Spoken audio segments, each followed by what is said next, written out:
আসসালামু আলাইকুম, this is me জিহাদি ফ্রম জিহাদি কফিওয়ালা। আজকে বিশ্ব কফি দিবস।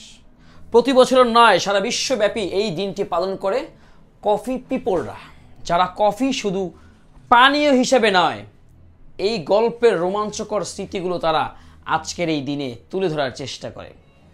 এই কফির যে কত ইতিহাস ঐতিহ্য রয়েছে, যারা কফি নিয়ে একটু ঘাটাঘাটি করে তারাই জানে।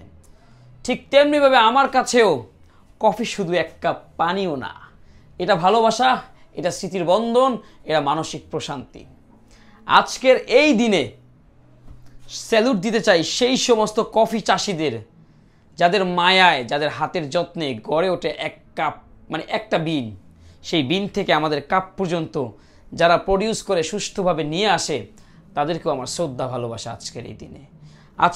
আজকে আমাদের প্রতিজ্ঞা হোক এটাই, কফিকে যেমন আমরা ভালোবাসি, ঠিক তেমনিভাবে আমরা আমাদের আশেপাশের অসহায় মানুষদেরকেও ভালোবাসবো, তাদের কাছেও পৌঁছে দিতে চাই ভালোবাসা। সেটাই হোক এই বছরের কফি দিবসের একমাত্র প্রতিজ্ঞা। Thank you so much.